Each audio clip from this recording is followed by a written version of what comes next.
The Gartland Group presents Taxes, the IRS, and You with your host, Bernie Gartland.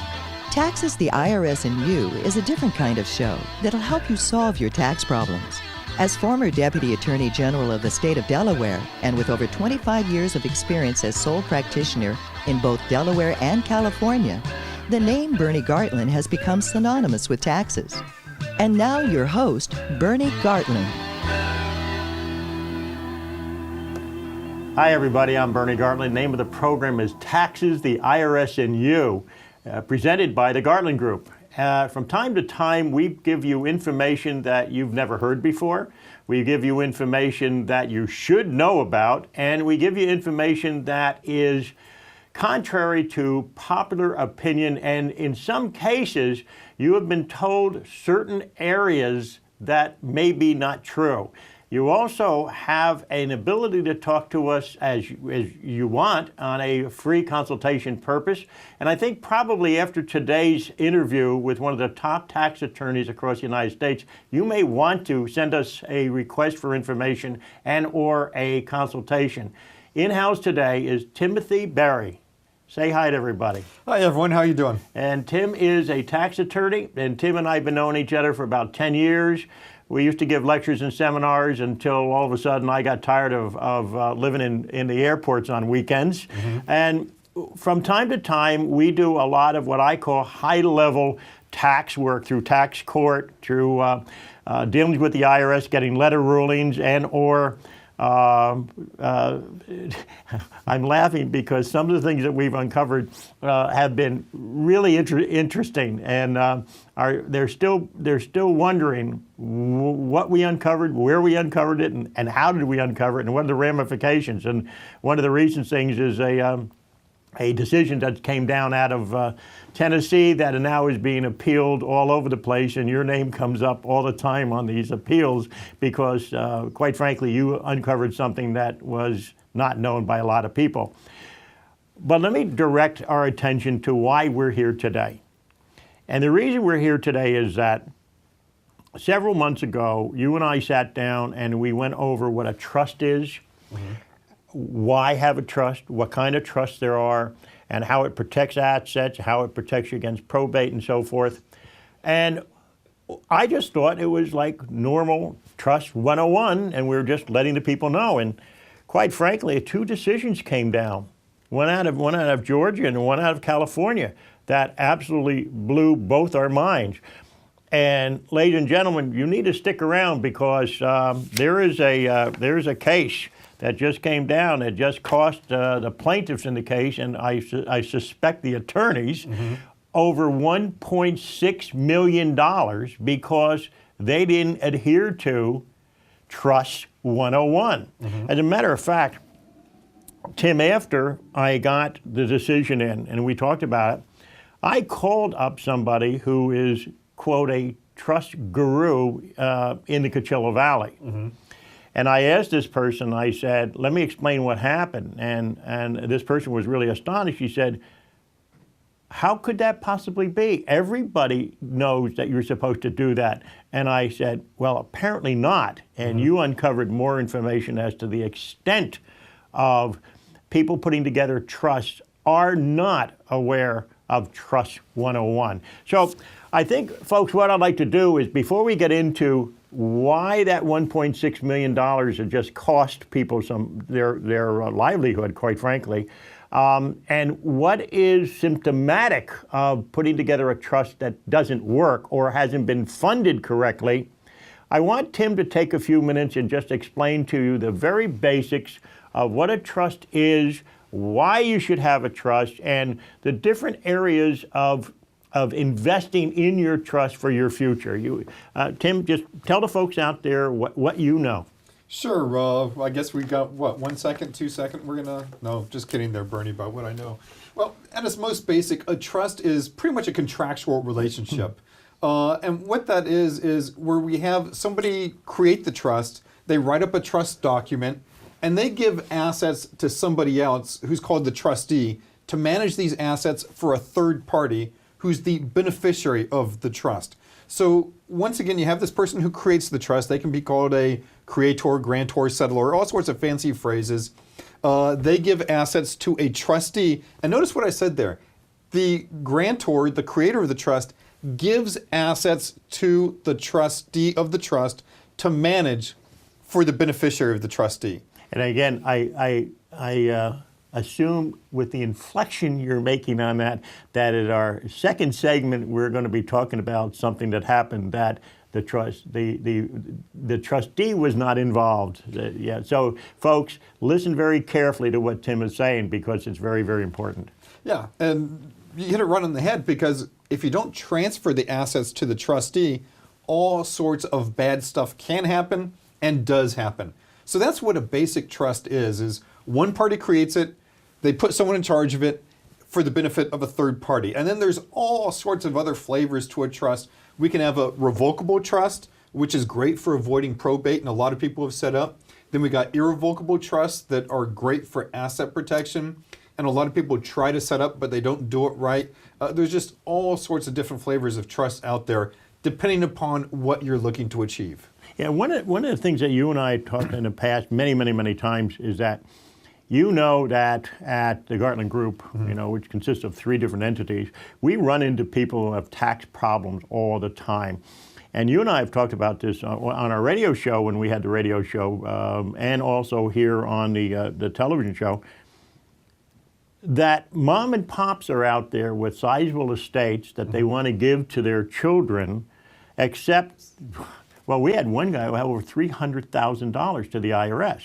Now, how does mom and pop create an entity to safeguard against creditors and maybe even against the Internal Revenue Service? And can we do that? Well, absolutely. And that's kind of the cool thing. I talked about the revocable living trusts. And if you talk to many attorneys about a revocable living trust, they're going to say those don't provide asset protection. And that's kind of a half truth.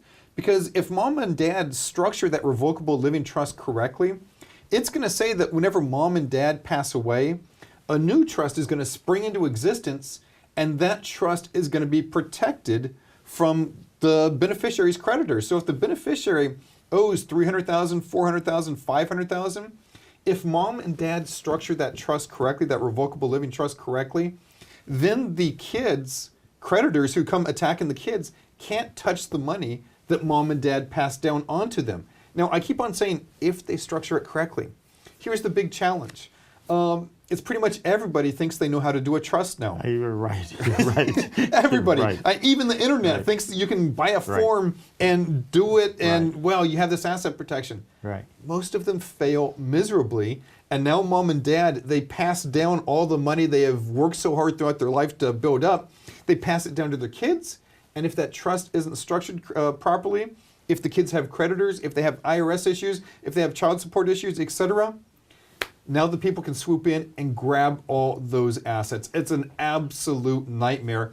Why? Because that trust document wasn't created properly. And you and I worked on a case locally that the taxpayer living in Palm Springs lived in his mother's house, which was owned by a trust.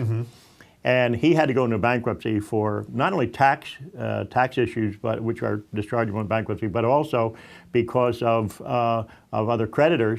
And after the bankruptcy, the trustee saw that it wasn't his house, but the IRS said no, because he was living there, it was his house. Well, fortunately, the trust documents that were created out of Chicago were absolutely spot on.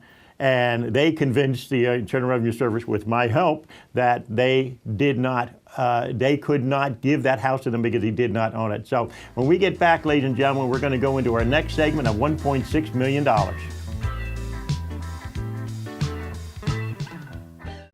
Hi, everybody. I'm Bernie Gartland of the Gartland Group. I want to introduce you to the CEO of Griffin Bookkeeping, Kathy Satter. Thank you, Bernie. Are you a small business owner wanting to increase your cash flow? Or would you like to get your books, your personal or your business accounts organized? We can help you. Griffin Bookkeeping has helped many businesses, large and small, organize their books and, quite simply, made their lives better. Let us put control back in your life and have that control give you a future. Hi, everybody. Bernie Garland. Welcome back. The name of the program is Taxes, the IRS and You. And Tim Berry is in our studio today. And we're going to talk about trust. And we're going to talk about, well, Trust 101, where it just cost somebody $1.6 million. Now, that's a lot of money. And you may not be affected for $1.6 million. However, you could be affected for $300,000. You could be affected for $75,000. So if we have this information, and that's what we do on this program every single Wednesday, we give you information that you need to know. And when Tim and I start talking about this appeals case, now this is not a lower court case, ladies and gentlemen. This is an appeals case in Georgia, which then became effective in California. So Tim, first of all, why don't you tell the people out there exactly your background so they know why you know so much. And then let's talk about this appeals case, what it was about, and how this case then affected the case in California. Got it. By way of background, the area that I work in is mostly dealing with trusts and asset protection, as well as retirement plans, because retirement plans are some of the best asset protection, and they give you that tax-free growth also. Now, at times, I go to the dark side, and I actually have bankruptcy trustees, banks, things like that, hire me to go after people's assets. So I help protect assets, but also because I have that knowledge of what people do to protect those assets, some people hire me to go after people's assets. So it's always good to read the court cases, the latest cases coming out on the trust laws to see, is this going to be helpful, beneficial for my clients is what it comes down to. Well, the other thing is that by doing that, it allows you to understand the mindset of the people that are going after assets so that you can say, okay, ladies and gentlemen, this is why they're going after those assets. Let us put together a program. Let's put together an estate program for you that's going to protect you from these guys going after them. So what happened in this case in the appeals level in Georgia? Well, and like you said, Bernie, this is an appellate level court case. The only thing higher is going to be the Supreme Court, and it's probably not going to go to the Supreme Court because this is kind of black and white law. They're not going to certify it. It's not going to happen. So here's the absolutely fascinating fact pattern, and this is so fascinating because this probably happens thousands of times a month, easy. And this is what happened. Somebody transferred the title, they wrote out a deed to the XYZ Trust, and they filed that deed with the county recorder's office. Now, later on, someone said, hold it, that wasn't a valid transfer of the property. You can't just transfer property to a trust, because remember in the first segment, what did I say? We have to transfer the property to the trustees. And that's, folks, that's why I told you had to listen to the inflection of his voice, because it becomes of paramount importance in this section that we're talking about. Yeah, and so black and white, the law said a transfer is not effective to a trust unless the property is transferred to the trustees for the benefit of the trust and the trust beneficiary. So by making out the deed to the trust and not naming a trustee, that was an invalid transfer. Well, wait a minute. I don't understand something here. There's this big Supreme Court case called Citizens United that made corporations persons. So why isn't a trust a person? A trust isn't a corporation. A trust isn't a partnership. A trust isn't a limited partnership. Right. A trust is a contractual relationship for the most part. So this is kind of like saying whenever you transfer property, deed property over to the XYZ Trust without naming the trustee, that's kind of like saying I'm going to transfer the property ownership to this licensing agreement. It doesn't make sense. Yeah, and it it's just doesn't make interesting sense. because a person is a person, a corporation is a person, but a trust is not a person. And this is where I think a lot of what we call the mills out there and the non-educated, oh, I can do this for $375 type of person, is that they don't understand the complexity of this, and they're transferring assets, hard-earned assets that people have, and they're putting them in trust because they want to take care of their children or their grandchildren, and it's not effective. It's not effective because you have to name the trustee. So what happened in this case? The transfer is null and void. It wasn't a proper transfer. And applying this to the larger picture, think of all the people out there who did it themselves. They bought a form over the internet, or they went to their local attorney and the attorney did a valid trust, but then they didn't fund the trust. They left that up to the client. And now the clients fill out a deed and they transfer the deed over to the name of the trust. Exactly. But they don't name a trustee. Right, and you got a two-part problem here that people have to understand this. You know, you're talking the lingo, okay, because you understand it. You really understand it. There's two issues here. One is when you transfer property into a trust, the trustee has to be named as the owner of the property for the trust. Is that correct? That is correct. Number two, you have to transfer it. Yep. Now, I'm smiling because I have seen this over the course of all the years that I've been practicing, is that people come in and they have this wonderful, wonderful binder and everything connected with it. And all of a sudden I go back and I take a look at Exhibit A, and there's nothing there. And what's happened is that there's two things I think that's happened. One, the individual or the attorney or the company that put together the trust says to the people, we are putting together the trust and you're paying us X amount of dollars, but you guys have to go out and effect the transfer, your stock, your car, your house, etc. If it's not done, what happens? It hasn't funded the trust. The Hasn't trust funded isn't the trust. funded. And let me tell you how big of a problem this is, Bernie. I've got some fancy-dancy electronic database where I can check legal title to people's property. I did a quick search of all the property transfers that had occurred into a trust without naming a trustee. And this is only for Riverside County I ran the search. And I was stopped out on doing this computer search from October to the present date, October of 2012 to the present date. All right. Because it came up with greater than 3,000 transfers where people had transferred title of their real estate to the name of a trust without naming a trustee. So that was over 3,000 transfers Right. that had been blown up, and that was only in the time period from October of 2012 to the current date. So stop and think, and those are the listeners out there right now, what they need to do is go and check their deeds. If they've transferred something into a trust, they've got to check their deeds and make sure that they named a trustee on the transfer. Because if they didn't name the trustee on the transfer, it's probably not a valid transfer. Right, and that's what we're going to tell you folks out there. Two things. Well, we're telling them a lot of things, but I mean two things I want you to check on. Number one, I want you to check to see in your trust documents, do you have any indicators that tell you that either you or your attorney or a corporation or whoever did your wills and trusts, do you have your schedule in there with the transfer? Number two, first of all, if it's not there, you better do something right away. Number two, check the deed to make absolutely sure that on the deed the trustee was named. Because if the trustee is not named, then the transfer never happened. Never happened. It never happened. And we'll talk about it in the next segment. And what are the consequences of it? And what happened with this $1.6 million on how crazy this was and how even the attorneys didn't understand the concept. The attorneys didn't understand the concept. We'll be right back.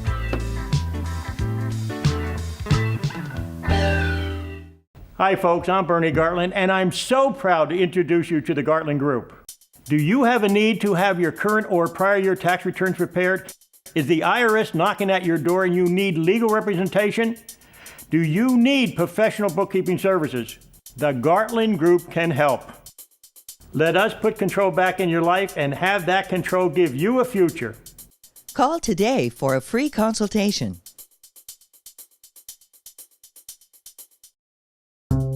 Hi folks, I'm Bernie Gartland of the Gartland Group. I want to introduce you to our tax expert of that group, Brian Bauer, who's also the CEO and enrolled agent of that group, American Tax Centers.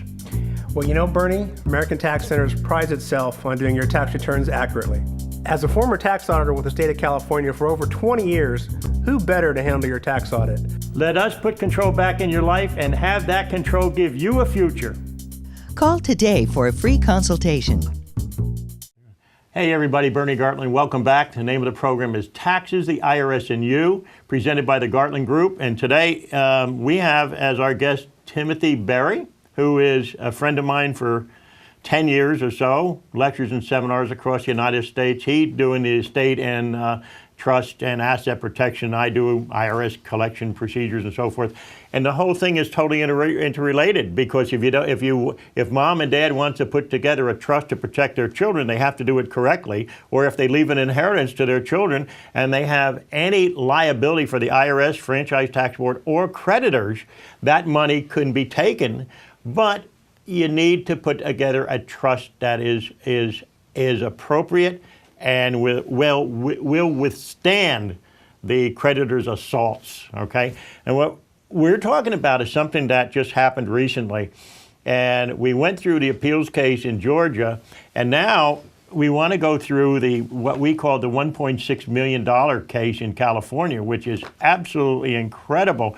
The fact situation is so strange, and it was good at one point, bad at another point, convoluted at another point, and then who heck knows what happened in the other point. Mm-hmm. So I want Tim to talk to you about this case, which is a California case, Court of Appeal of California, 3rd Appellate District. So Tim, this case, I read it, reread it, and reread it, and I cannot believe the mistakes that were made. Mm-hmm. So why don't you tell the folks about what went on? Sure, and once again, I can't emphasize enough, this is an appellate level decision. So it's already been reviewed, this is law. And so we talked about the Georgia case, appellate level case right. About if you don't name the trustee, the transfer isn't a proper transfer. Obvious question is, okay, that was Georgia, does this apply in California? And the answer is, sure it does. And we have this appellate level decision from California, mm-hmm. and here is the fact pattern. There is some lawsuit involved where some real estate was owned by a trust, the trustee of the trust, right. And something weird happened, and they went to arbitration. Arbitration banged down their gavel, and they said, you know what? The trust is liable. The trustee right. is liable right. for whatever happened. So initially, they did transfer the property into the trust and named the trustee and the trust, so it was perfected at that time correctly. They did a proper transfer. Right. But now we have this court case, and the arbiter comes down and says, you know what? I'm going to find on the plaintiffs, I'm going to bang down the gavel, and I'm going to make a $1.6 million judgment. In their favor. In their favor right. against right. the trust. Against the trust. So once again, right. going back to the previous segment, that's kind of like saying, I find a $1.6 million judgment against this licensing agreement. Right. Against nothing. Yeah, against nothing. Right. You don't make the judgments against trusts. You make them against the trustees. So when I read this case, I'm sitting and I'm reading the way the wording is the attorneys are walking out and saying, what a great job I did. Yeah. I got a judgment for it was a little bit over $1.6 million against the trust. Let's go collect. You can't collect against the trust. Right. You have to collect against the trustee, and then the trustee gets indemnified from the trust assets. And so they go to collect, and they can't. The judge says, no, you can't do that. Then they appeal that decision, and it goes to the appellate court, and the appellate court says, hey, guys, you can't collect against right. a trust. You right. have to go against the trustee, not the trust. Boom. You just lost $1.6 million. You just lost your judgment, and the statute has run. Sorry, guys, you're out of luck. So does the same thing apply in California? Yes. If you transfer property, it's got to be transferred in the name of the trustee, not the trust. If you have some judgment or legal action, it's got to be against the trustee and not against the trust. I suspect when the attorneys of record had their meeting with their clients, they used a very, very intense legal phrase that we've learned. Oops. and the clients are going, I don't think I understand what oops really means. Well, it means is that initially the property was transferred in and the trustee was named. So, you know, the interesting thing about this, Tim, is even if you do something correctly by mm-hmm. naming the trustee, mm-hmm. if you don't understand the concept that the trust is not a person and it has no ability to hold, the trust itself doesn't hold, but the trustee does, and you're going on the premises that as long as I got a lawsuit and a judgment against the trust, I can go collect my money. Yeah, no, absolutely. And the whole takeaway from this thing, and let's not to get bogged down in the lawsuit and all that, right. the whole takeaway from this is, and this is what people need to do, you need to check all your transfer deeds. If you have set up a trust for your family estate planning, you need to transfer the deeds making sure the property was transferred to the trustee with the naming the trust also, but it needs to be transferred to the trustee. If it's just transferred to the trust, you got problems, and you got to double check those. You got to call up Bernie and say, Bernie, I want you to help fix this problem we might have. That is the takeaway from this whole thing. And all they have to do is we give free consultations. So all they have to do is get a copy of the deed and get a copy of the trust agreements and bring them in. And if the transfer has been made there, great. If it hasn't been made and it hasn't been done correctly, then come in and sit down and we'll talk. We're not going to charge you for any consultation. Okay. And Bernie, let me jump in real fast here too. There's a lot of people using something called qualified personal residence trusts. And that's where if you have a fancy big house and you want to get it out of your taxable estate, they transfer into these trusts. Now the challenge is, a lot of these people, once again, running on the data search base, they did invalid transfers. So now if they did an invalid transfer, that mistake could come back to cost them a few $1 million. So some of you might be thinking, gosh, this is no big deal in the larger picture. Making sure it's done right could save you tens of thousands of dollars, or it could save you a few $1 million. Give Bernie a call. But trusts are valid, and you can use trusts to set up protection, estate planning, etc. And you can have multiple trusts if they're valid. And by the way, under what circumstance does a trust have to file a tax return? Well, it depends on the language of the trust document. If it's a separate taxpayer, it's going to have to file its own tax return, which can kind of be a tax nightmare because the tax brackets go to the highest after about $7,000 of income. A better way of doing it is having the proper language inside the trust document so that the trust becomes pretty much a pass-through like an LLC, and the taxes hit the individual. So it depends upon the language of the trust document. And I got to tell you, Bernie, just today we're reviewing this one guy's situation. He had 6 or 7 trusts they had set up. Right. And they were paying taxes at the trust level. Right. And they didn't have to. It didn't have the language that caused it to be taxed to the trust. It should have just been a pass-through. And that saved him a few $1,000s right there alone. Right, and the thing of it is that what you and I have discussed in the past is that there's a lot of these internet, what I call mills. It's almost like the J.K. Harrises and Ronnie Lynn Deutsches and the tax masters of the world, the mills that are now out of business, by the way, and some of them being prosecuted. But the mills that just give you the paperwork, that's all you're paying for is the paperwork. I hope that people are educated as to what we're telling you today about the trustee has to be named and the property has to be transferred. Check your deed. Check your trust documents. And if you don't have that indication that it's there, give us a call. Bring the paperwork in. Tim and I will review it, and we'll get back to you and tell you what we think is correct or not correct and how to remedy the situation. Tim, I really want to thank you once again for coming in today. I mean, this is what we do. Folks, we'll see you next Wednesday.